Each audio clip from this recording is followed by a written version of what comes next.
Hello, I'm Roland Davis and I'm Director of the British Council in Zimbabwe, and I want to briefly introduce you to you today the Next Generation report that we've just completed and we're about to launch this January.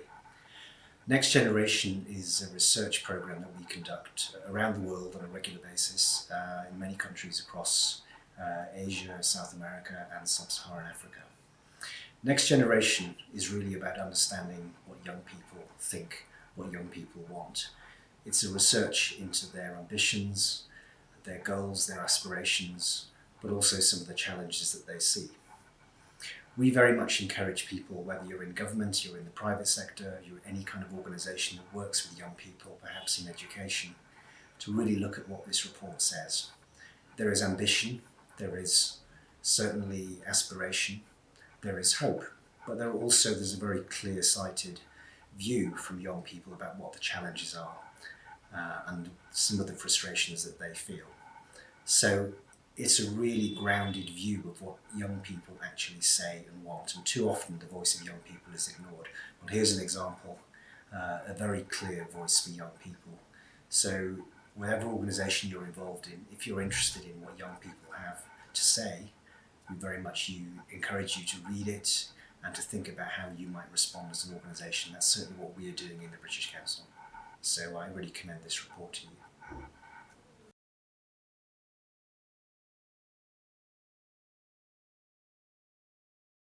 It's really been a very exciting process, as it were, and also we're just listening to some of the discussions going on over the tea break as well. This is really quite exciting, and getting young people from different sort of spaces coming together. This is an exciting opportunity. Thank you so much, British Council and partners, for doing this. Fantastic. So I have a bit of feedback on the mic. Right. Okay. So I have my esteemed panelists here that I know personally, so I will not fall to my own biases around how and who I know them as. I'll give them an opportunity for 2-3 lines of very quick self-introductions, and then we pick up the discussion. So the title of the panel conversation we're going to be having is Zimbabwe, Youth in Zimbabwe at 40, Looking Forward. So we've had the very in-depth and concise empirical study that has just been, that we've just launched, and that has also just been given highlights of, and the discussions to that also continue.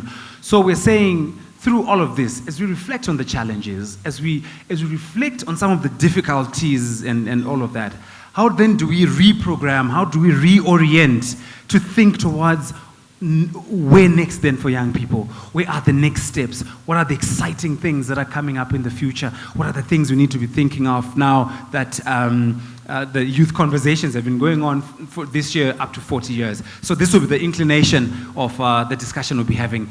Where next for young people in Zimbabwe? What are the exciting things? What are the things we need to be looking out for going forward? Great. So should I start right from my very extreme left? Okay, hi everyone. A pleasure being on this panel, and thank you to British Council for picking us up to be part of the task force, as well as giving us the platform to be here today. Zimbabwe at 40. For me, we've done a lot of research already. I think Zimbabwe Youth Council has done a lot of work, YET has done a lot of work, Government Ministry of Youth has done a lot of work, NAYO has done a lot of work. For me, I think now we need to move to the next step. We know what the challenges for young people are. Let's now go to the action, practical solutions. We've already researched. What next? What do we do with what we know? So yes, that's it. Great. Thank you very much. Thank you, Juliana. Opening remarks as well. Just quick intro and then remarks. Okay. Good morning to all of you. My name is Rosvita Katsande. I'm from the Youth Empowerment and Transformation Trust yet, and I'm the Executive Director. I'm very excited to be part of this conversation to share thoughts, perspectives in terms of what we need to do differently. I think from the research findings that were presented, sometimes you get more of the challenges that young people are facing. But I think moving forward, young people need to change the narrative and also to be able to identify opportunities and be able to change their situation. Thank you. Thank you very much, Rose. Lynette. Good morning, everyone. My name is Lynette Munjoma from the Ministry of Youth, Sport, Arts and Recreation. Zimbabwe at 40, what are the opportunities for young people? I think young people have a lot to look forward to. Young people are the ones who are taking charge of developing the nation. Young people have the opportunities, young people have the skills, and young people are being empowered to take charge. I'm looking forward to Zimbabwe at 40. Fantastic. Thank you very much, Lynette. Meshek. Thank you very much, Chauton. My name is Mishek Gondo. I'm from the National Association of Youth Organizations and also the youth sector representative with NANGO, which is an umbrella body of NGOs in Zimbabwe. Today we have a very special discussion, especially after launching such a report, among other reports that have been alluded to. And it's very important that we realize that as young people, we constitute the larger percentage with regard to national population. So we need to find a common ground to lobby for our issues. We need to be solution-oriented. Yeah. Thank you very much.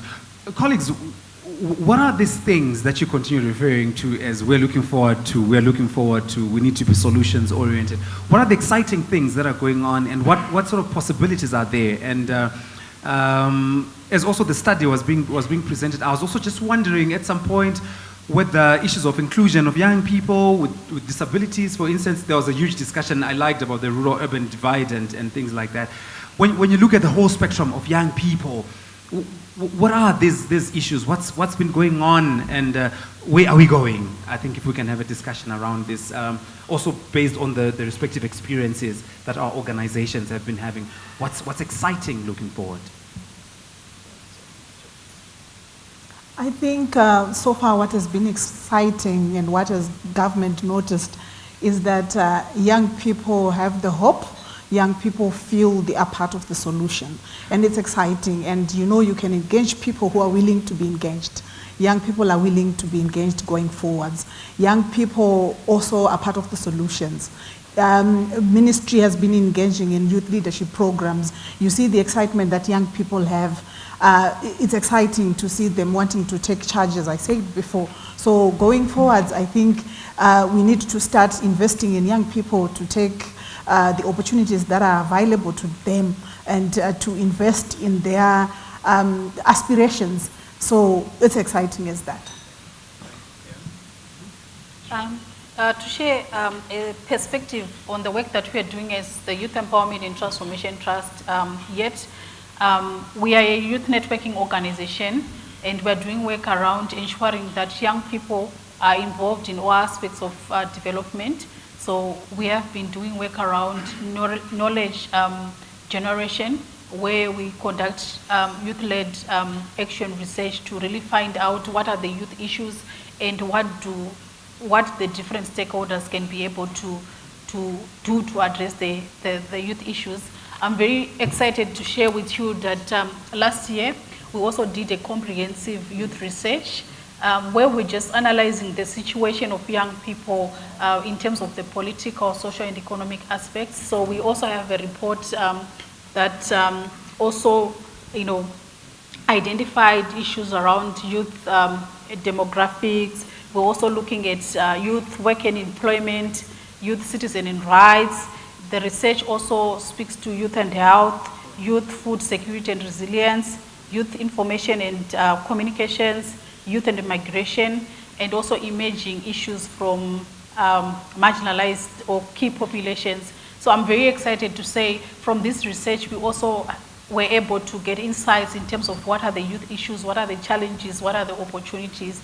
So I think the research also helps us as an organization and even different stakeholders to also say, as we do our programming, as we are able to respond to youth issues, we make sure that we are responsive if it's evidence-based. And also as an organization, we are also doing initiatives where we also want to push and also ensure that young people have a voice. We also increase the agents of young people. So we've been doing work around creating platforms for young people to interface with duty bearers at community level, at national level, pushing for young people to participate in electoral processes, to participate in other development processes that we are happening, be it at community level, at national level, be it processes that are driven by parliament. So the whole idea is that how then do we keep on ensuring that we have increased voice and agents of young people. So my own analysis in terms of moving forward, I think one, we really need to ensure that we involve young people in decision making and design interventions that we have young people included. I think in as much as young people face these challenges, in as much as young people are marginalized, I think they know what they want. So we really have to involve them in decision making, and it has to be genuine involvement, because often at times it's sometimes it's tokenist, you just go do consultations, but let's have young people leading the development processes. I also believe that young people are torch bearers in determining their own destiny. We will need to do a lot of investment and also focus on ensuring that we develop young people as leaders. I think as a country, we need young people to be able to take up leadership in the different sectors. Because often at times we think that when we talk of leadership, it's about you being an MP, it's about you occupying political space. But I think as young people, there's room for them to be able to take up the leadership position. How do we work more around that so that we have young people that can be able to take up space? And I'm always telling young people to say, when it comes to you being involved, sometimes you have to take the initiative. You have to make yourself, and also ensure that you sit on the table, and you have to sit at the top of the table. So, you know, I just want to also say, moving forward, it's also about young people realizing that when it comes to leadership, we have to work for that. We have to stand up and claim our space. I'll speak to the last point, and I can add more perspectives later on. We need to also ensure that we have an active youth citizenry. And I think we also need to broaden our concepts around participation. When we also carried out this research, and also from the work that we do, often at times when we talk of participation, it's linking young people participating in elections as voters, but we need to see how young people how we can identify other forms of youth participation, be it at community and national level. Yeah, so I'll end here and add more points later on. Great. Thank you very much. Before I take either Juliana or Michelle, one of the things that has been coming out as you colleagues were just speaking now, issues of investing in youth. What does this actually mean? What sort of investments in youth initiatives have been happening out there with challenges that have been going on even around funding? What have been some of the dynamics in terms of support to youth, various forms of youth initiatives, if they can also be a reflection as the other colleagues are weighing in? Yeah. Maybe I could just jump to Michelle. Okay. Thank you very much, and I concur with the previous speaker. We have also done a study, but through what we call a youth development model. And this youth development model has been recently adopted by the Southern Africa Youth Forum, which is an amalgamation of youth organizations in SADC. The idea is to single out the definition of young people. Because if you look at the past, there have been a blanket interventions regard to young people. So if you are looking at young people, what we need to take into account is young people, they are a diverse group. Young people, we have young people with disabilities. They've got different needs with young people who are students at colleges, or young people who are students in schools. We have young people in business. We have young people that are in civic society. We have young people in churches. All those definitions. We came out with about 16 definitions of young people within the context of Zimbabwe. So if you have that definition, that you'll be able to highlight what are the needs that are focused to those young people. If you go to the young people in business and you tell them about the need for them maybe to give them basic skills, they say, I'm already running my business. I can even give the skills. So if you are mapping that, so that is very important. But coming to the point also that you have alluded to, the issue of investment in youth. Investment in youth also through the youth development model does not only start on resources. That has been the dilemma that we have been living as a country. That's why you see for the past interventions that we have in Zimbabwe, we have failed like the youth program that give loans, because they think by giving loans, young people are empowered. The investment youth start from identifying the needs of the youth, giving them adequate skills. They know not every young person is an entrepreneur. But some of them, even if they are an entrepreneur, they are entrepreneurs in sports. They are not entrepreneurs in terms of the business that we know of buying and selling. They are entrepreneurs in arts. They are talented in singing. How best can we invest in them? So that's investment in youth. The second stage of investing in young people is after realizing that. She's talked about leadership development. Everyone who is leading an initiative needs to be a leader. You are a leader of your family, you are a leader of your intervention. Then that development, investment in youth, it will lead to the second point that I want to allude to, the issue of policies. Investment in youth is able for young people to understand the policies and the laws of their country. And they will be able to participate effectively, whether in constitutional processes, whether in policy making, whether in policy contribution.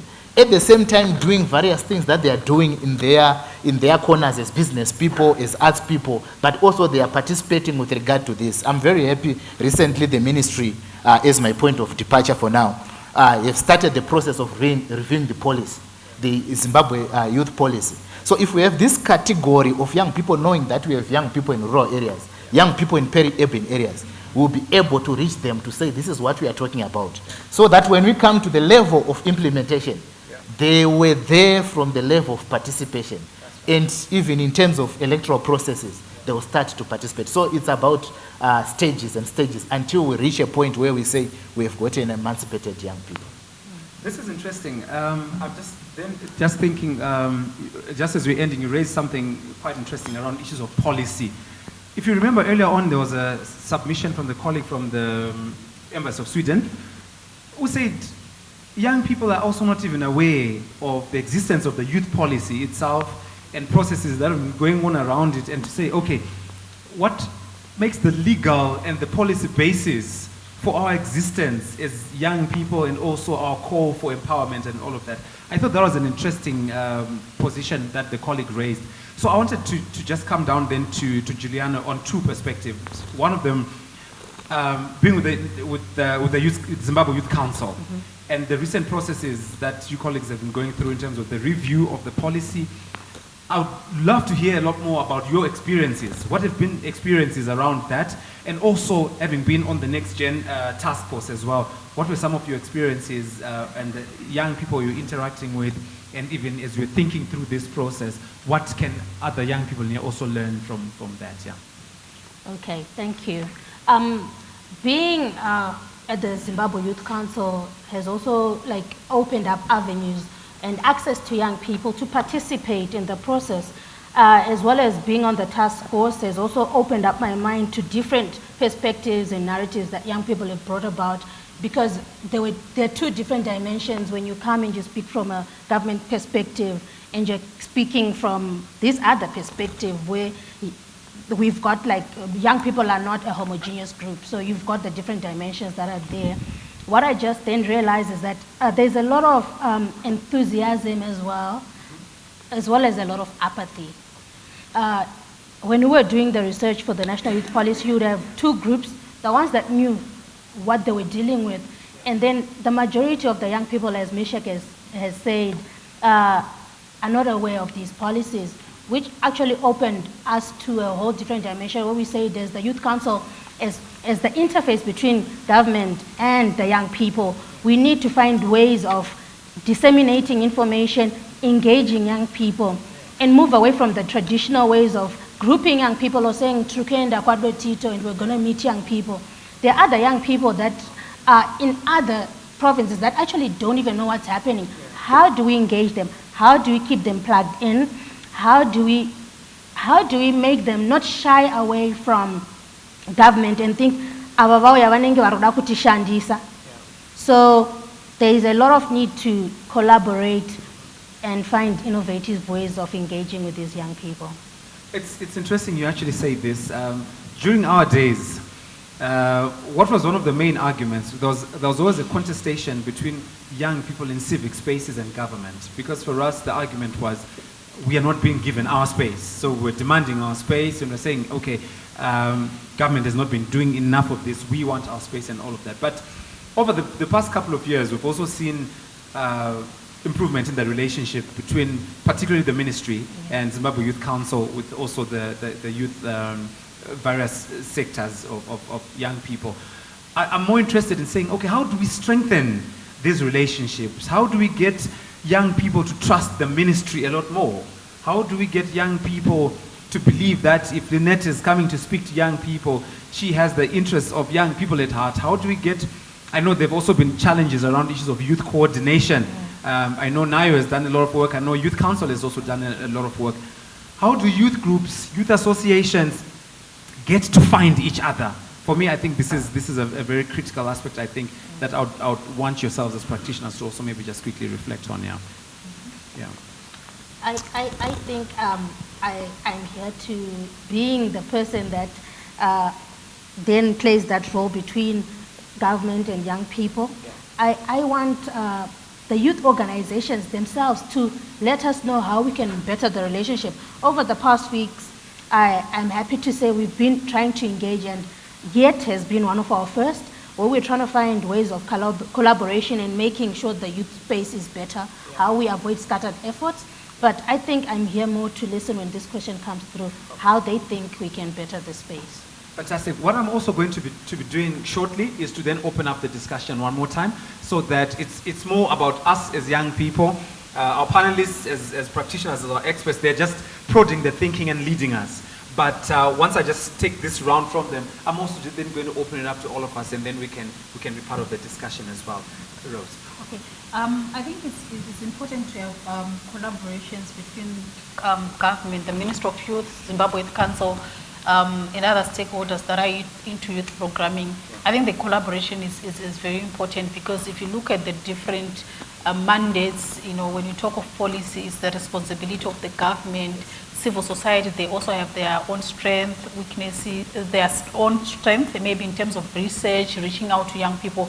So the issue of collaborations are very key.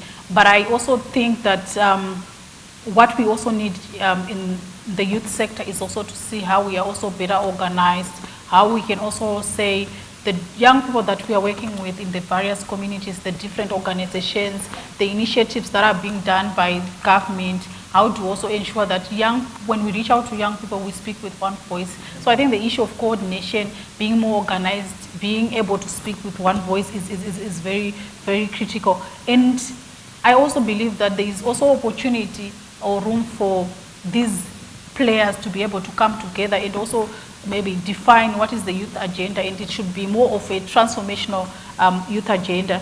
And I also wanted to say, just to also comment on the earlier reflections from colleagues, to say when we talk also of collaborations, I think we also need to ensure that it's also holistic. We talk of collaborations with government, with civil society organizations. We also have to make sure that we work with the private sector, because some of the challenges that were being raised, I think it does have a bearing, and we also need support from the private sector. When you talk of education, when you talk of young people, when you talk of youth employment, so we also need to make sure that our collaborations, they are also holistic. And in terms of support to the youth sector, I think moving forward, we also need to ensure that our support is integrated, so that it also addresses the diverse needs of young people. Based on the work that we've been doing, we've noted that it's often at times you get support to do work on youth leadership. For example, you're doing work on young people participating in their community processes. But when we then talk to the young people, they are saying, of course, we want to be leaders, but we are hungry. We don't have jobs. Can you do something about this? We also have to take cognizance of the other challenges that young people face, access to education, access to health, issues around food shortages. So what it means at the end of the day, we need to have integrated programming, and also to make sure that there are linkages between these players, government, civil society, private sector, so that when we go into a community, our programming is very holistic, in the sense that you are touching aspects of leadership, you are talking of advocacy, you are addressing issues of young people with regards to the economic aspects. You go there and talk about sexual and reproductive health rights, you talk about issues around education. So I think we need to change the narrative and also have a paradigm shift in terms of how we program, because if you go there, talk about education, you come back. But these other needs, they also need to be addressed. So I think we need to move more towards issues of having integrated youth programming. Lastly, I want to comment on the issue of young people not being knowledgeable of the constitution of the National Youth Policy. The study that we did also confirmed that there are low levels of knowledge among young people. For example, 17 of the young people that we reached out to, only 17.5% were saying they know about the constitution. 5% they knew about the National Youth Policy. For me, it's something that is frightening. So if you are going to say we want to work with young people to have a voice, to be able to claim their rights, how are they going to be able to do that if they don't know what the Constitution says? So what we need to do more work to do is work around constitutional literacy. And I think we need to change our strategies. When we reach out to young people about the Constitution, about the National Youth Policy, about the budget, I think we need to do it in a very creative and youth-friendly manner. Because often at times you go into a community, you're talking to this young person about section so and so of the Constitution, the Bill of Rights. We need to be able to break down and also ensure that young people do understand these provisions. And it's also equally important to also ensure that when you talk about the Constitution, the National Youth Policy, whatever policy framework, how then do we link it to the lived realities of young people? So let's say, for example, you're talking of the right of education. If you're conversing with a student, how then do you break it down so that they can say, oh, this is how these rights or these constitutional issues affect me as a young person. So once we are able to do that, I think we also have young people who are politically conscious, who can be able to question, who can able to critique and even contribute in the policy discourse. So we also need to work around and also even try doing things differently. Ask critical questions. What spaces do we find young people in? What forms of information dissemination do we use that are youth friendly? Fantastic. Maybe I go to Lynette and I'll end with, Thank you, Charlton. More often, it seems like we are in competition, especially in the youth development sector. One is doing this, one who also wants to come do the same thing, leaving other areas where are critical to young people. So I think, as the two last speakers have alluded to, there is need for us to integrate our activities into the community so that we leave a whole young person who's got access to education, a whole young person who's knowledgeable about their sexual and reproductive health and rights, a young person who can access the services who can ask and access the services that they need, be it in hospitals, be it in other service providers by government and other service providers. We leave a young person who's able to identify their needs and be able to take up the opportunities that are there. So more often it's not there. It looks like we are in competition. Now one is doing this, one is doing this, and we all want to run to places and programs that have more money.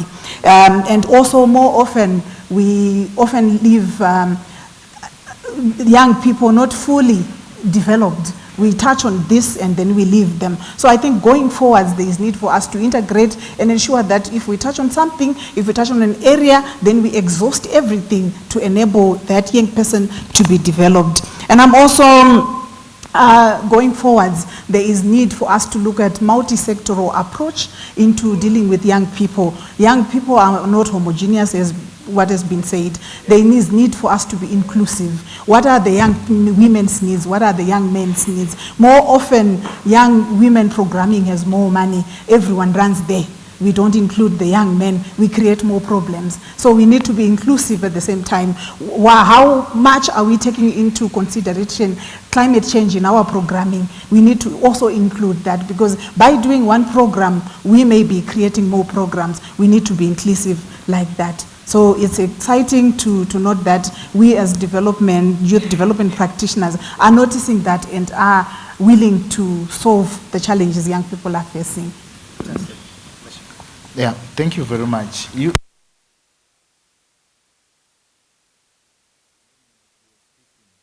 regard to one department, the Zimbabwe Youth Council, which is our overall coordinator, that it has opened up avenues now. That's why you are seeing movements in terms even of excitement of young people participating in policy, excitement in laws, and also contributing with regard to participation. When Minister Kesty came to, as a minister, we assembled a group of young people that met with him to discuss some of the past challenges that were happening in the youth fraternity.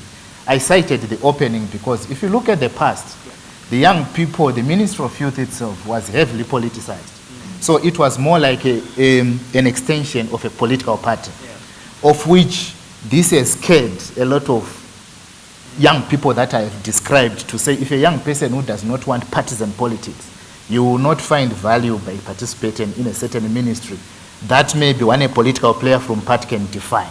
So you have seen this in the ministry and the Zimbabwe Youth Council changing in terms of participation of every young person with regard to what is enshrined in the Constitution. And also what has been hindering coordination is that aspect of trust that I've alluded to. Then the issue of if you go even to rural areas, I think most of us, if not all of us, we know that in terms of the civic society, in terms of other areas, there were no go areas for participation. And the government by then, they defined young people as a very dangerous homogeneous group.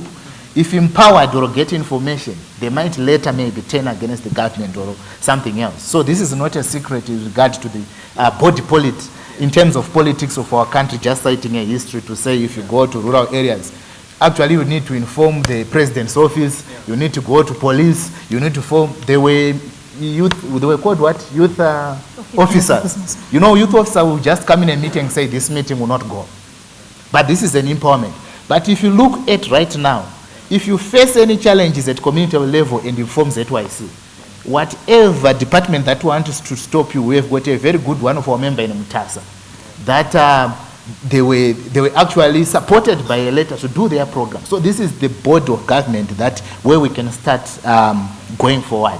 Then in terms of working with the government, I think we had also had, recently we started working with Zimbabwe Youth Council with regard to sustainable development goals.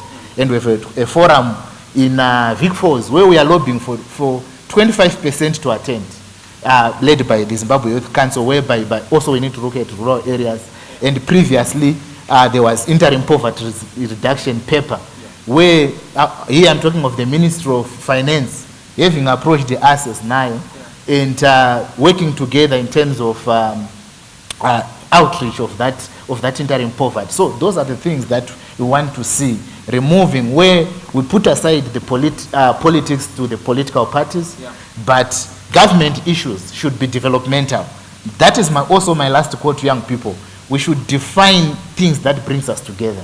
I'm from ZANU-PF. You are from MDC, you are from Mabambo. But when we are talking of employment, both of us we face challenges of unemployment. If you are talking of our land which is being taken, recently there is a wave that is happening across cities. Recreational centers are being taken, those that belongs to young people. And if you go to Mbare, someone tendered my grounds. You know, taking the whole ground for we don't know whether it's the council or the government. Those are some things young people need to unite and fight against. If you go to Sunningdale, we mapped. There is a park that has been taken and there's a private business building there. So those are some of the things that affect us, where we say, apart from political parties, apart from ideologies that we have, what are the issues that we need to look for? If we unite as young people to say, in parliament, we are not accepting 10 seats. We are the 67% of total population. We need mechanism policy that allows people to participate. Then you see that the government will start to respond because we are a united front. They are hearing that from a political party wing, from Part A and Part B. They are hearing it from the churches and civil society. So this is the basis of coordination. Then we feed into our ministry. Fantastic. Yeah. Julian, do you want to come in? This is quite interesting. Two things there. Issues of trust. I think this is important. And how do we get a common youth agenda, a common developmental youth agenda? You know something Capes, you know something Dynamos. But can I talk my warriors? Yeah, this is the sort of thinking. I can have you guys comment. I'll come to us just now. Yeah, quite pleasing. Thank you to hear that ZYC people now see that government is at least trying to change the narrative. Also, just to add on, recently government established youth desks so that there is a youth-centric programming in all the ministries, and they can also follow up in terms of what government departments, ministries have done in terms of giving back to young people in terms of their programming.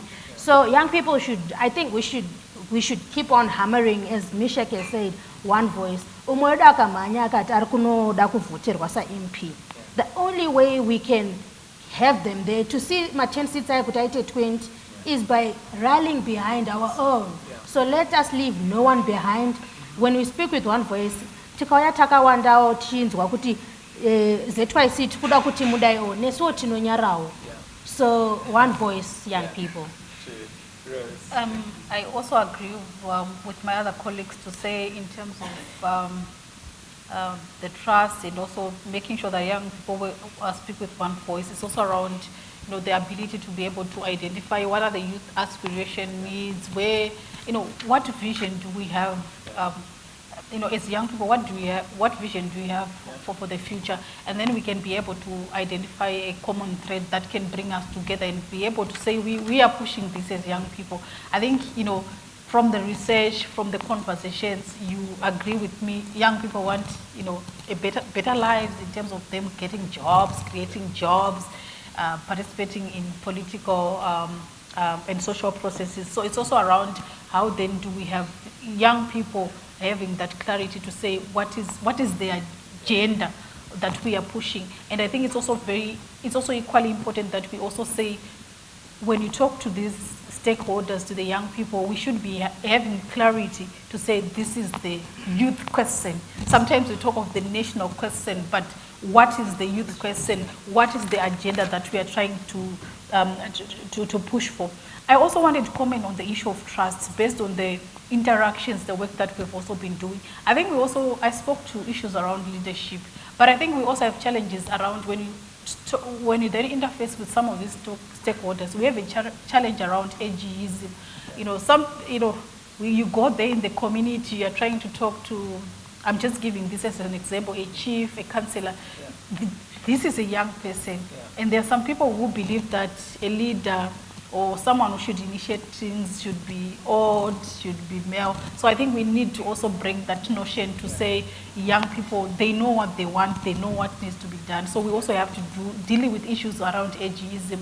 And I'm thinking, when we also build this trust, we need to also work around how to also ensure that there are intergenerational conversation between young people and the other generations.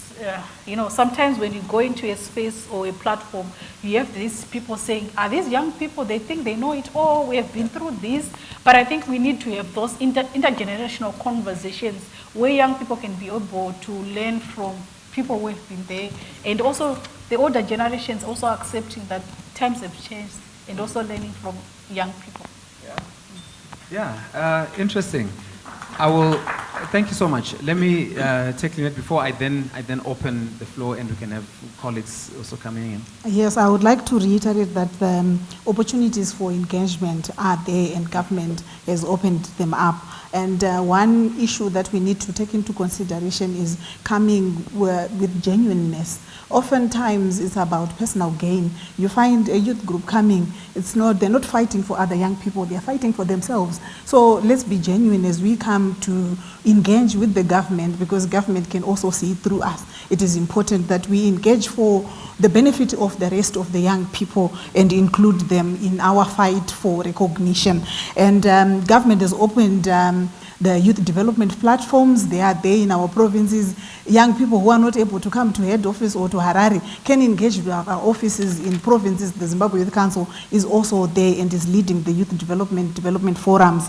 And now that we have concluded the review of the National Youth Policy, we are moving forward to develop an implementation framework, and the platform is there to engage as well with the youth-saving organizations to say what is it that we need to see young people benefiting from this policy. How can we go forward to ensure that young people are developed? Sure. Thank you. This is interesting. I want my colleagues with the roving microphones to also just go right around so that we start having people. But before I I start receiving questions and comments, I have one concern that I have, and it's not just for you as panelists, but to all of us as a room, and hopefully we can just have this discussion. I'm worried about the emergence of all these disruptions and the fourth industrial revolution and all these changes, yeah? So quite a lot of our work in youth empowerment and youth development sits in skills development, education, skills development. And I argue that at present we are training young people for skills that will struggle for relevance in the next 20 years. Mm-hmm. Our models of, oh yes, thank you very much for that. I mean, these are very pertinent conversations. So I liked, Rose, you mentioned something that I thought was interesting around, we need a new way of doing things. And the question is, how do we get to do this in view of all these changes, technological advancements, and all this artificial intelligence, and these are things that young people interact with on a daily basis. And it seems so far-fetched, but it affects the same job creation the jobs we're trying to create now, yeah? What we're training in vocational training centers, over the next 5 to 10 years, will this young person still be employable at all? Even if they're setting up their own businesses, with the way things are changing like this. So how do we also respond to all these changes that are going on? And how do we avert frustration? Because young people also get frustrated quite a lot, because their ideas are far more advanced than what our interventions are. So we're essentially playing catch up, as it were. Mm-hmm. So how do we rewire our thinking in that direction? So at that point, I just want to open up the discussion so that we take brief comments and questions and points of clarification. Yeah, so please just help me. We could start here. We go through a round and then we proceed. Yeah, yes. Thank you, Dr. My name is Robert. I'm from CPZ Bank. I'm also director of the Toastmasters International in Zambia. And I chair the PRS subprogram of the Bankers Association in Zimbabwe. One comment, I know as banks we are always doing plastic in terms of our products and the kind of I'm just giving a clear report that we are here to engage the young people so that we come up with a youth-centric products. So I would love to hear conversation around that. And then the second aspect that I wanted to comment on is the issue of collaboration issues in Kashmir. We want to work with young people's organizations, but there are so many of them. And we want the organization to play a coordinating role. I'm happy that I'm seeing the four eyes. The youth development, there's an organization that is collaborating, the National Association of Youth Organizations, the NYC. We'd love to have conversations around that as well. There is a program that I attended in Atlanta, Georgia, where they what they call the Google of community development organizations in that region. Our challenge is associations to profile organizations that are working with young people. So that we are here digital. If I go online and I'm interested in green innovation, for example, I need to go and think of the button. I need to have all the organizations that are working in that area. So a website. And I can also see the registration status of that organization. Because right now there are a lot of people that are claiming to be working in that space. But as a banker, do I know that they are properly registered and I need to do a due diligence. So I'm calling on the association that are coordinating to do that due diligence for us and online. Once I go on that website and get the information, I will counsel that I can be able to collaborate with them. Thank you so much. Thank you very much, Joe. We have a couple, so we could just go right through and then we'll come to that section. Yeah. Thank you very much for giving me this opportunity. I'm Les Mugwe. I'm coming from Miami, Africa. I wanted to ask, we have got a lot of challenges. Okay, are you able to stand, sir? Because I think because the video. We have got a lot of challenges out there. But the problem is implementation. What is the government doing in terms of implementation? Because we've got a lot of challenges who are actually creating a lot of proposals and concept notes submitting, but there's no response here as far as the government is concerned. Thank you. Okay. Right, thank you. Yeah, let's have, yes, sure. Okay, thank you. My name is Lungani. I'm with the Zimbabwe Youth Council. I heard what you said, Toto, your last comment about education. And I was concerned when I read the report that a lot of young people are dropping out of school because of finances. And I wondered if the conversations that took place at the research went as far as finding out why these people were dropping out, because government policy says that no one should be dropped out of school because of financial reasons. So I think the conversations must have gone as far as interrogating why these people are dropping out of school. I know when we were growing up, the families that were poor would just withdraw their children without even taking a step into trying to find their place into school? Or is it that schools are still not following the policies that government has implemented? So I think the conversations must be complete so that we understand really what is happening within the communities where young people are dropping out of school. Because if the young people drop out, research says that about 300,000 people around the age of 50 missed school when we were at Liberation War. And these are vulnerable people now. Imagine if we have millions of young people missing out on education now, and what will happen to them in the future. Then there was the first question you asked the panel was that what should young people look out for in 2020? Yeah. And I thought that was not addressed completely, because the biggest problem that we have is that young people do not have information, do not know laws, do not know policies. Recently, government, in the 2020 budget, unveiled a lot of programs which are meant to benefit young people. And I will mention just a few. The Yeti, where they are saying youth employment tax initiative, where if an employer takes in young people, they get an tax initiative. There's the Capital Venture Fund to the tune of 500 million, which the government unveiled. They've financed Empower Bank to the tune of 50 million and more. And the Zimbabwe Youth Council is decentralizing to all provinces within the same budget. And Juliana mentioned that we have established youth desks in all ministries. So if you are going to a ministry, there's a young person or a person representing young people and young people's interest in those ministries. I think this is not enough. Whilst I say this is good and we should look out for this, I think young people need to know this, but they are not enough, because the young people are not coming in to say, is this what we want and how is it going to run? You know, like the Capital Venture Fund, that's a lot of money, 500 million. But do young people know how it is going to operate, how it is going to be administered, who is going to administer it, who is going to benefit from it?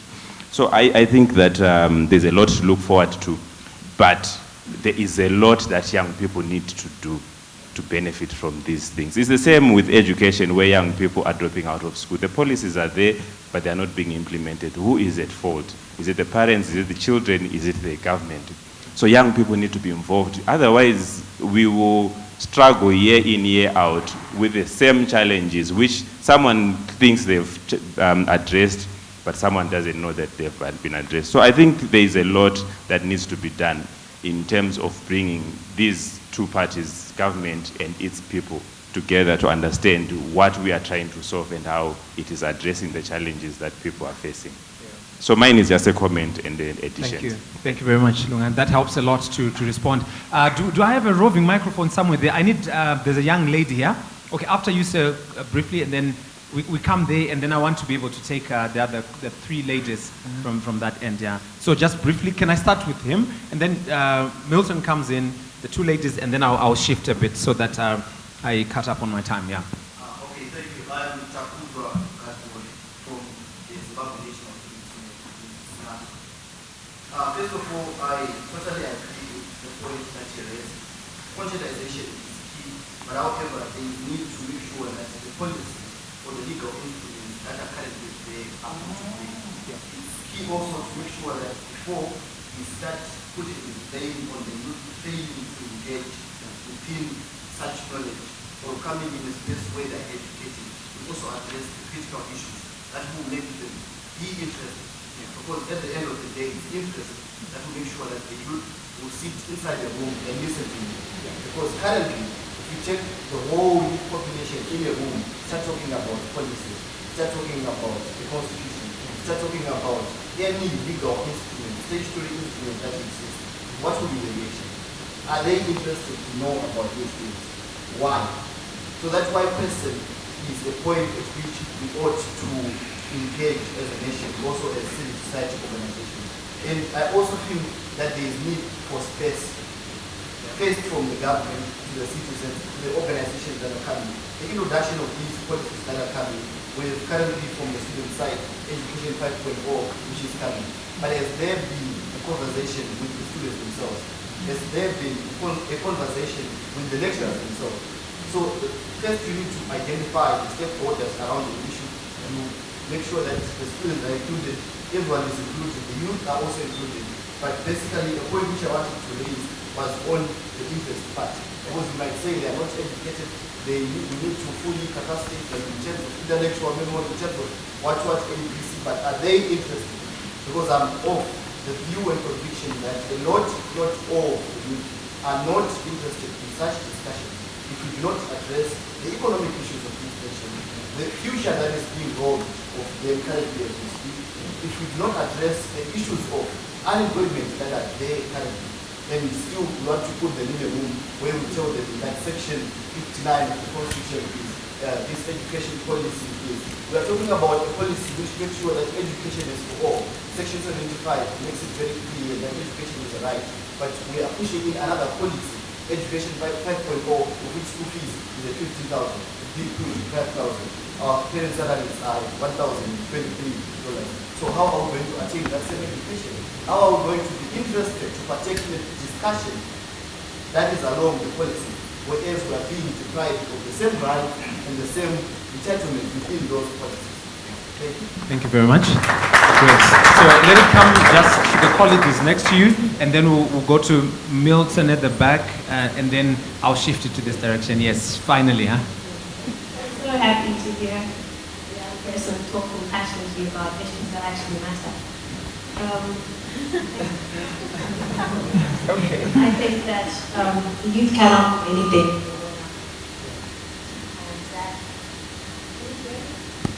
Youth cannot do anything if they know nothing. Yeah. And as Zimbabweans, we are raised in a culture of then downfall artists, and that is the medium of education that exists today. What are we going to do as a nation? How are we going to reach the people that are at the grassroots level? How are we going to talk to people in various... Okay, how are we going to reach a person who is Loretta right now and expect them to just grasp concepts that has been a petition or something that's very far off? And my first thought is that if things are not adding up, let's simplify. If things are not adding up, let's simplify. And make policies such that the woman who's at the borehole or the water well or anywhere in Zimbabwe can actually say, you know what, if you need an education loan, it's ABC. And simplify it.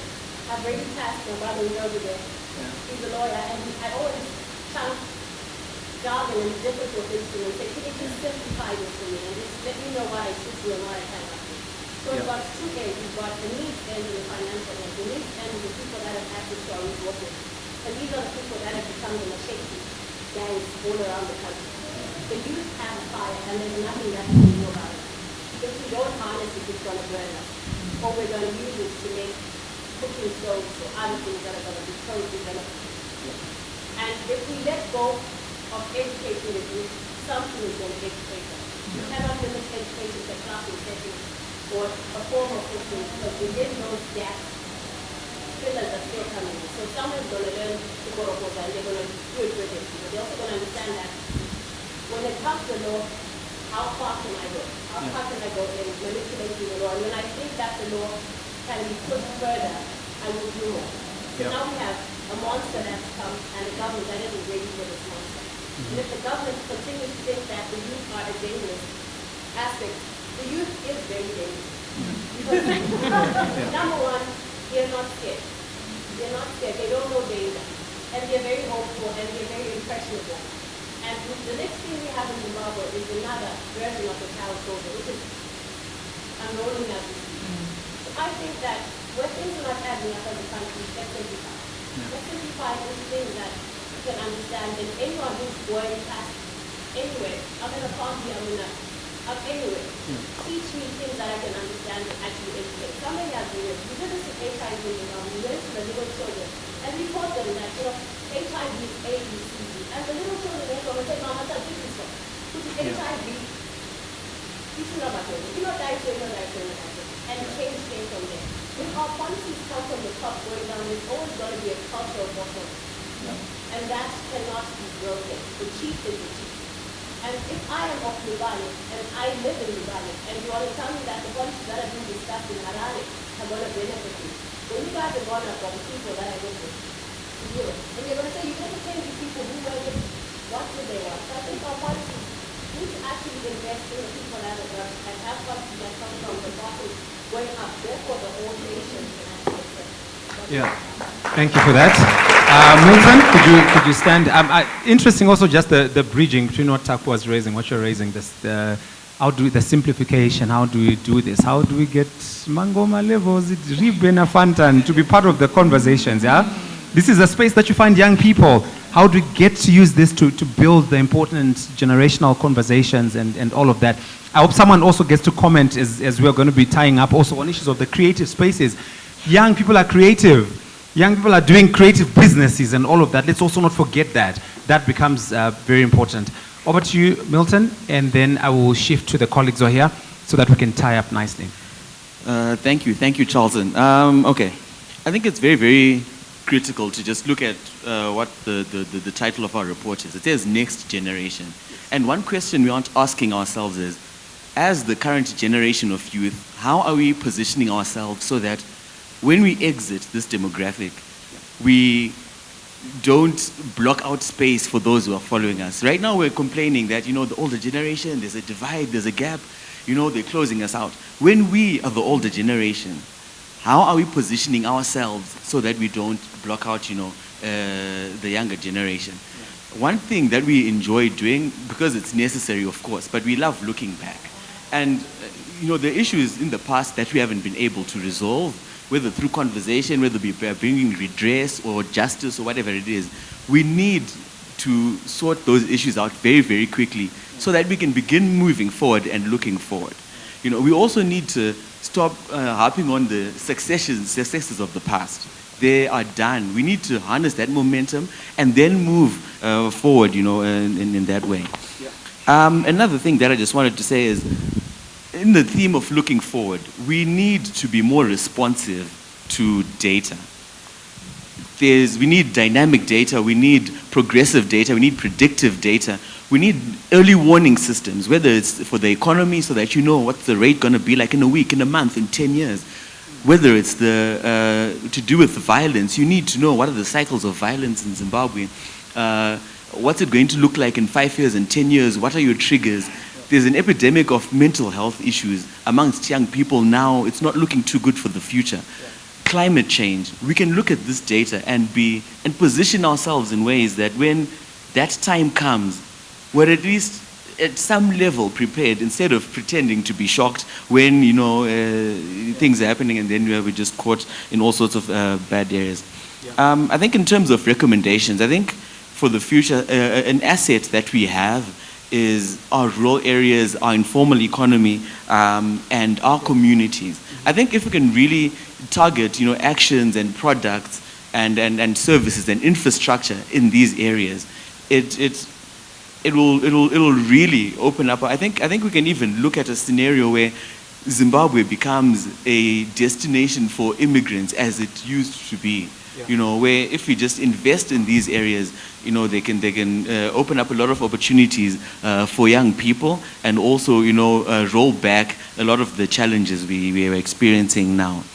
There was a point that was raised about the common voice for young people. I don't know whether it's something we should be aspiring for because we are so different. But I think the important thing is that everyone, no matter who they are, no matter what their characteristics are, they get to have a voice. And then even if they don't know what the youth policy is, even if they are not aware of the youth council or yet, they can derive the benefits of our work and of those policies. Thank you. Thank you. Great. The lady right at the back, And then I have the two ladies over there. I desperately want to bring this to an end now because I also want young people to eat. This is important. Okay, so let me have that lady and then the two ladies, and I'll take two last ones from there. Yeah.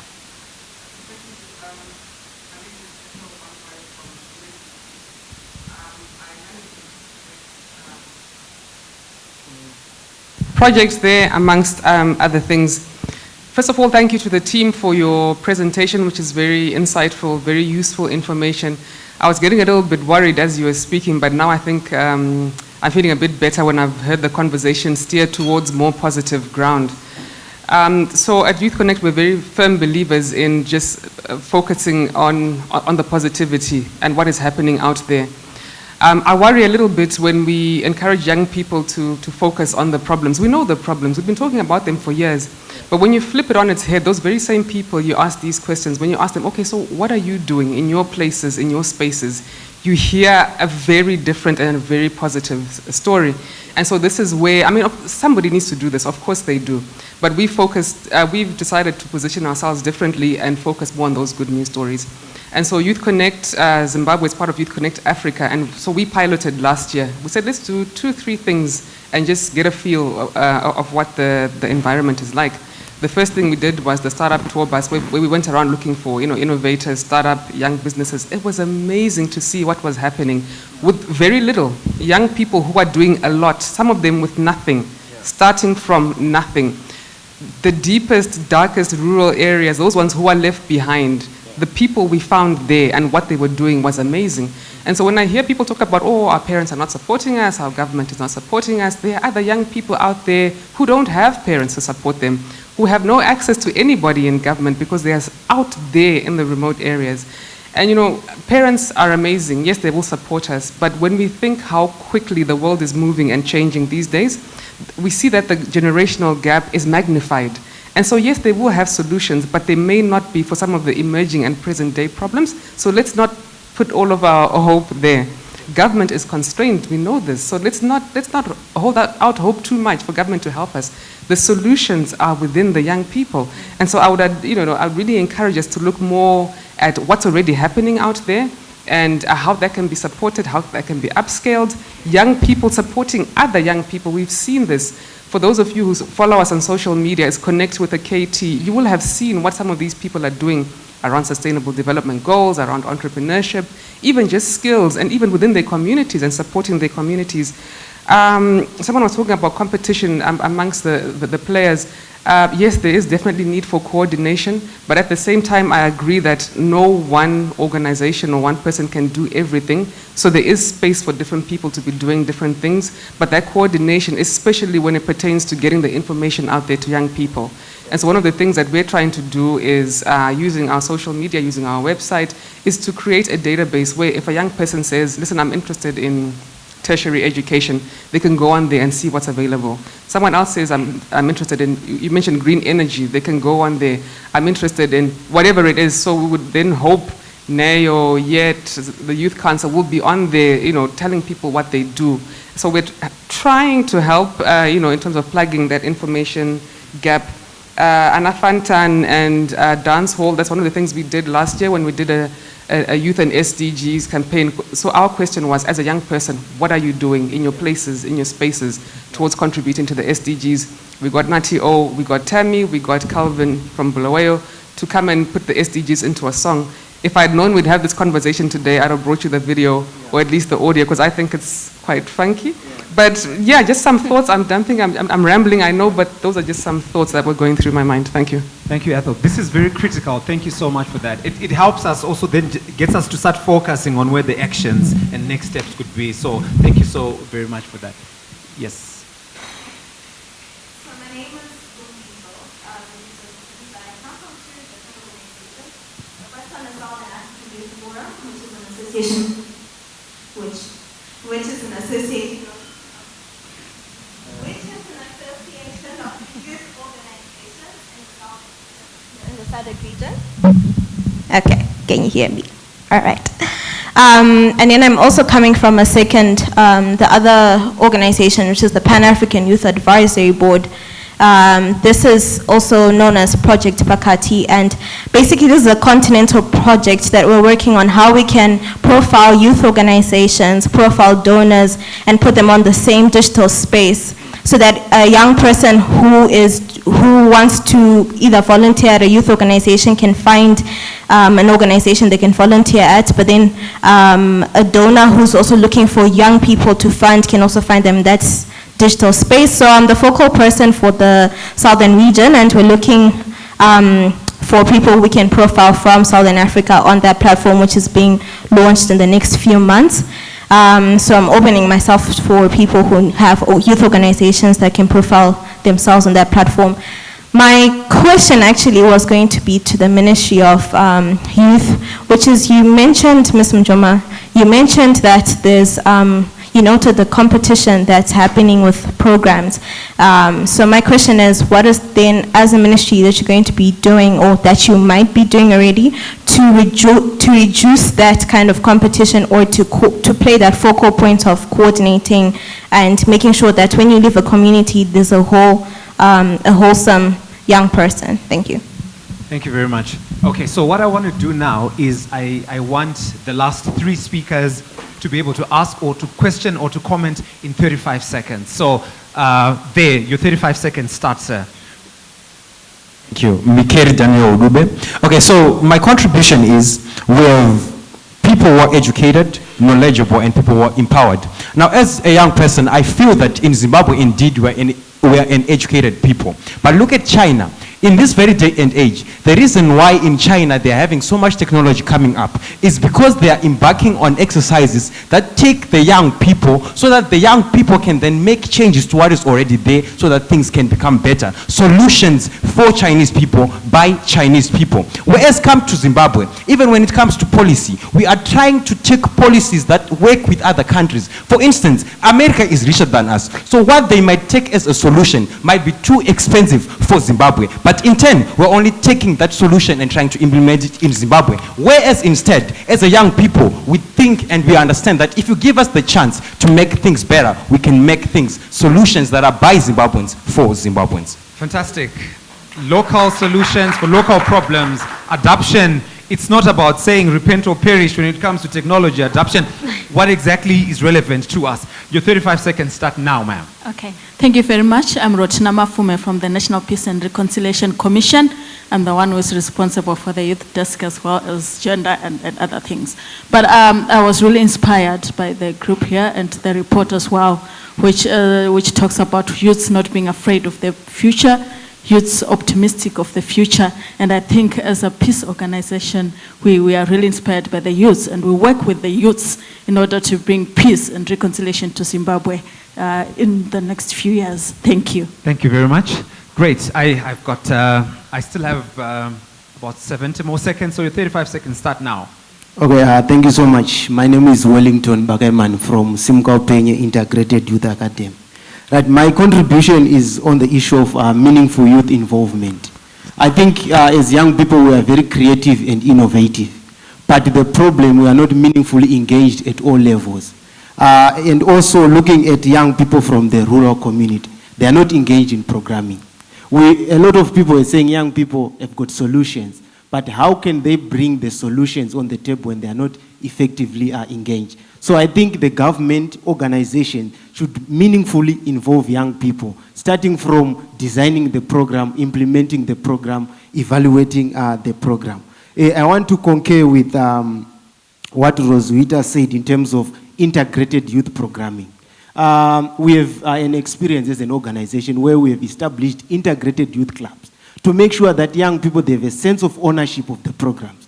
When an organization comes to implement sexual reproductive health programs, if they engage the clubs, when the organization leave that area, those clubs will continue with the programming. So we need to find a mechanism on how best we can instill a sense of ownership amongst young people in communities, and also integrate those programs. Because if you give me food, if I don't have knowledge about the Constitution, then at the end of the day, I will not become an empowered youth. Thank you. Great, thank you. You see, young people typically, you find this in Zimbabwe, people eating on behalf of others. You see how much he took for everyone else. We'll have this one as the very last one, and I want to be able to return for very brief comments or last words, parting shots from our panelists so that we can also be wrapping up. It's been a very, very interesting, exciting conversation.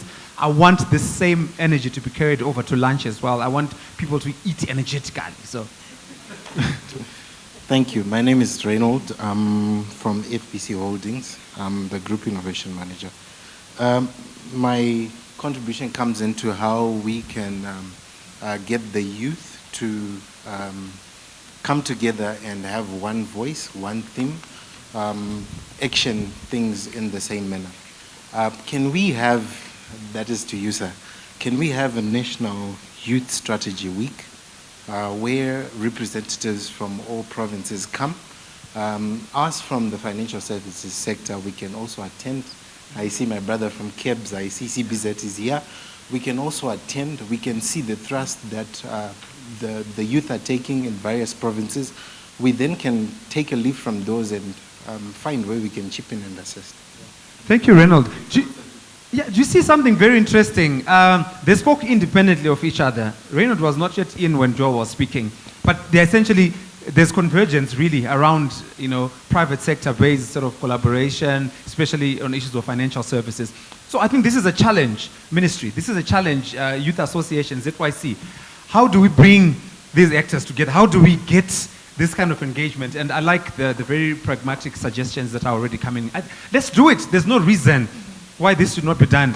No banker came during our own time, to have these kinds of engagement. So what are we waiting for? I think this is something that we've been practically challenged, and thank you so much for that. Right, I want to just very briefly, last words before we wrap up.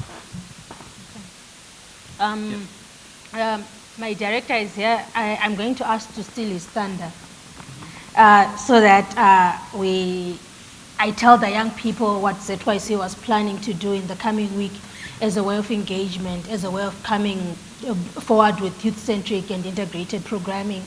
We wanted to open up the space and call upon youth organizations to come through and give us their work plans and programs. Our role as the Youth Council is to coordinate.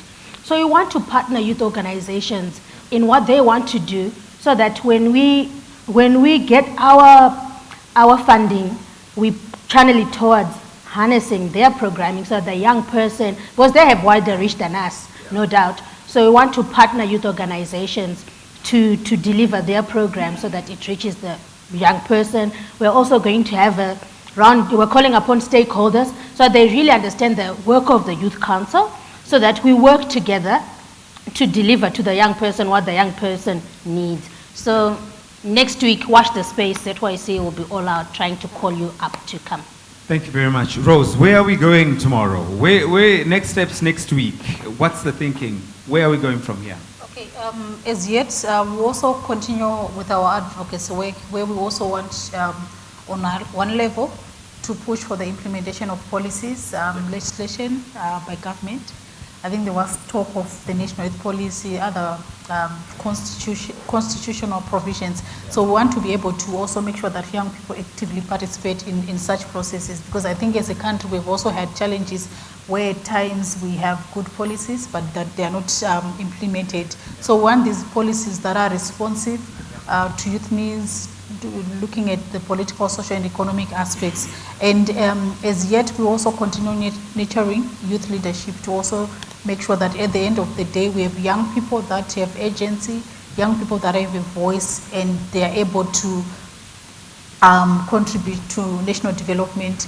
My last point is also around how, in spite of these challenges that we are facing as a country, how then do we tap and leverage on the youth energy to also ensure that we work more around innovation, we work more around research so that we are responsive to some of the challenges that we are facing there. How do we, I know in other spaces there has been interventions on innovation hubs. How then do we tap on these creative ideas from young people so that we can also be able to do programming differently? But we need to push and also ensure that we have young people that can make an impact. Fantastic, thank you. I don't know whether you're going to be giving me time to respond to the questions that we raised, but I can. You can just try to. Yes, I'll just quickly respond to them. The first one was on youth entrepreneurship needs, what is the government doing. Yes, the government has been doing a lot and continue to doing a lot. We've got the Empower Bank, has been said before, giving young people loans to strengthen their entrepreneurship activities, and we've also moved away from individual loan-based programming. The Empower Bank is being adaptive enough to realize that you give a young person who's one and go with 5,000 and they can do anything with that money. But if you are giving a group, then they can agree to do something that is meaningful. And Empower Bank is also striving to ensure that young people are involved in value addition of the goods that we produce in Zimbabwe, be it in vegetables, be it in mining. So their funding is being channeled towards that. And then the second question was on what government is doing. Government has always been producing policies that points to the need of a wholesome young person, and the National Youth Policy of today speaks to that. You can't concentrate on one area of a young person. You have to concentrate on all the areas to make sure the young person is benefiting. So government continues to do that and continues to call upon youth development players to come forward to shape the policy environment so that it responds to the needs of young people. And going forwards, I think the resources may be little, but what I have come to realize is that everyone is geared to solve the challenges. And if we collaborate, if we all come together with the little that we have, we can go far. So it's not about who's got more resources, who's more visible, but it's about us serving the young people. Thank you very much. Mishek, where are we going from here? Thank you very much. I can conclude by saying policy and practice. Yes, whatever that has been said, the policy is there, but we need to practice. That's where we find inclusion. That's where we find effective participation, sustainable participation, but also pointing to key points that have been directed to us with regards to CBZ and FBC. I think that's a very positive move with regard to involvement of young people with regard to practicality. Of late, we have realized that even in our programs, we need to focus everything that we do should lead to poverty alleviation.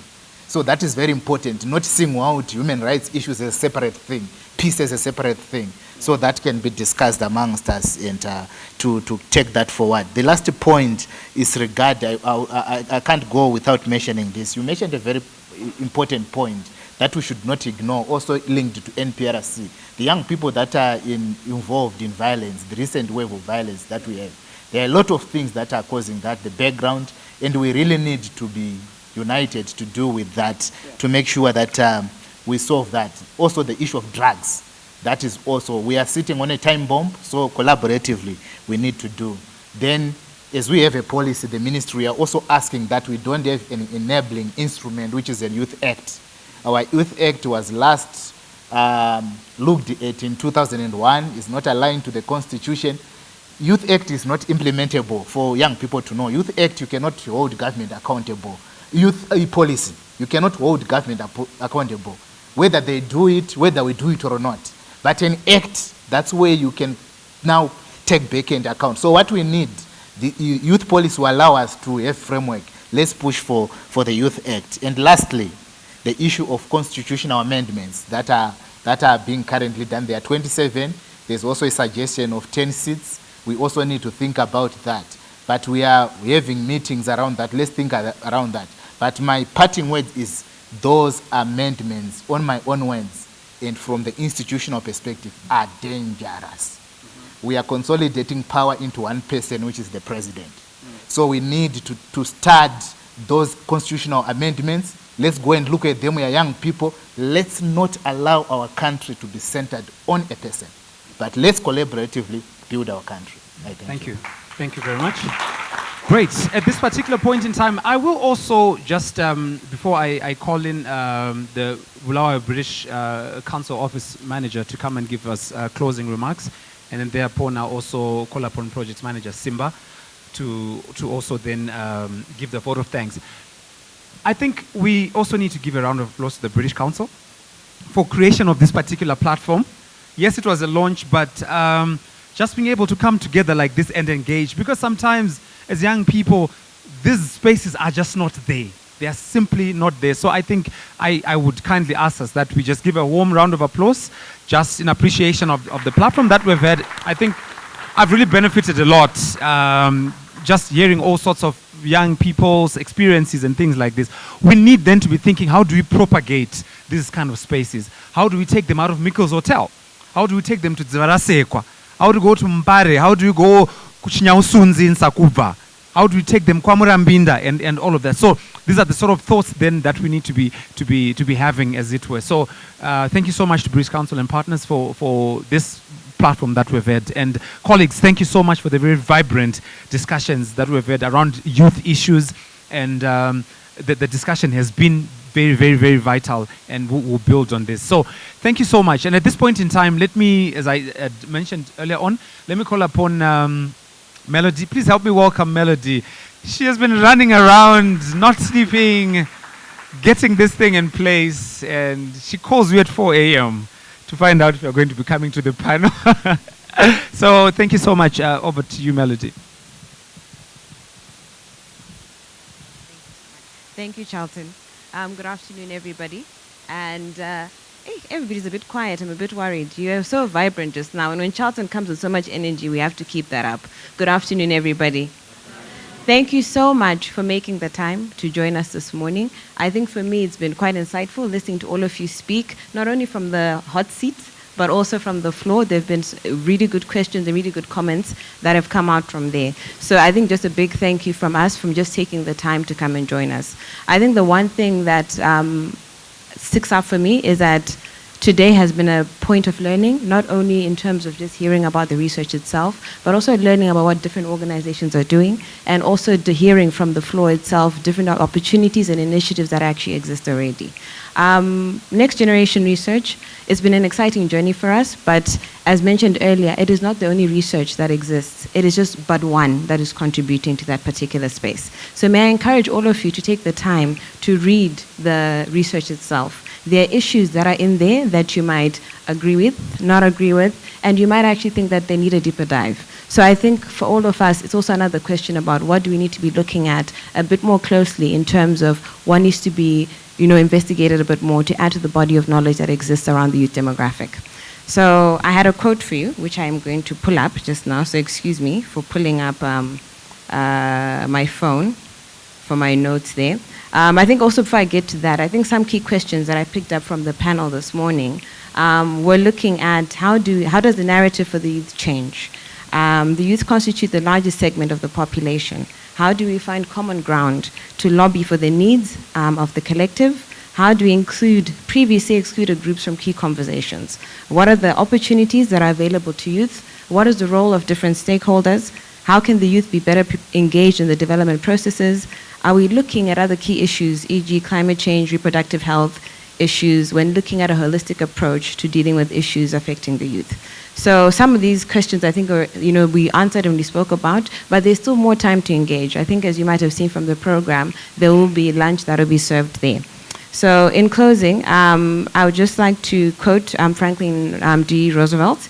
We cannot build the future for our youth, but we can build our youth for the future. So may this research and other work that is being carried out by government, by partners, by youth, and by all of you, prepare the youth for the way that we want them to be ready for the future later. But one of the key things I think that we always talk about, and it's one thing that we talk about in the arts all the time, that there's need to be more room for collaboration and less room for competing with one another. We will do a lot more if we come together. And I think Lynette has already mentioned that earlier, that it doesn't matter about who's got more visibility and what have you, but it's about what we bring to the table. So on that note, thank you very much. Thank you. Thank you very much, Melody. Can I then call upon Simba to come through and give us the vote of thanks, Projects Manager, British Council. Thank you. Please help me welcome Simba. Thank you. Thank you, Charlton. Good afternoon, distinguished guests. Indeed, your presence was indeed heartening. I hope you have really enjoyed the launch. So it now remains for me to thank everyone who have helped to make this day a success. Let's show appreciation to Ali Douglas who have been working tirelessly for the past 6 months to do the research and to produce the report. A warm round of applause. I would like to thank the Youth Task Force. They've been working very well with us, so I'll call them by their names. Juliana, she's right here in front of us. There is Varaizo, there is Daphne, Bongiwe, Nozipo, Eric, Nyasha, Christopher, Tatenda, Rufaro, and Wilson. I would like to also acknowledge the role that was played by the British Council to really commission this research, especially to Melody, Reese, Christine, and Roland. Let's show also appreciation to management and staff of Miko's Hotel. A huge thanks also to Divine Sounds Concert, who have been providing us with the sound, and for Sites, who have been live streaming this launch. And those for handling our communications, I think they've all done a first-class job. And of course, we must express our thanks to the wonderful panel who have conducted the proceedings so competently, with great moderation skills and in good order. A warm round of applause. Finally, my thanks to you, many thanks to you, to all of you who have graced this event, because you all took time out of your busy schedules to come and incite us with wonderful ideas and knowledge. My takeaway, earlier on Roland presented, I think my takeaway from his presentation is do something with this research from the British Council Director. And from the Minister, Honorable Minister Kirst Coventry, she said, we want the youth to not lead into the next generation, but to leap forward into the next generation. And from the panel, anything for the young without the young is against the young. So, good afternoon. Thank you. Thank you very much, ladies and gentlemen. Thank you very much, Simba. Thank you very much, British Council. Thank you very much, all the young people who have participated in this engagement. This has been an amazing day. I'm sure you agree. Amazing conversations, amazing people. Igama lami nguCharlton Tsotso. Khona manje sengifala. Yesithi robonga. Thank you very much, ladies and gentlemen. This has been amazing. Let's enjoy our lunch. Let's network. And let's exchange business cards. I always say this to young people. Do we have any housekeeping related lunch that we need to? Hello, I'm Roland Davis and I'm Director of the British Council in Zimbabwe, and I want to briefly introduce to you today the Next Generation report that we've just completed and we're about to launch this January. Next Generation is a research program that we conduct around the world on a regular basis in many countries across Asia, South America and Sub-Saharan Africa. Next Generation is really about understanding what young people think, what young people want. It's a research into their ambitions, their goals, their aspirations, but also some of the challenges that they see. We very much encourage people, whether you're in government, you're in the private sector, you're any kind of organisation that works with young people, perhaps in education, to really look at what this report says. There is ambition, there is certainly aspiration, there is hope, but there's a very clear-sighted view from young people about what the challenges are and some of the frustrations that they feel. So it's a really grounded view of what young people actually say and want, and too often the voice of young people is ignored. Well, here's an example, a very clear voice for young people. So whatever organisation you're involved in, if you're interested in what young people have to say, we very much encourage you to read it and to think about how you might respond as an organisation. That's certainly what we are doing in the British Council. So I really commend this report to you.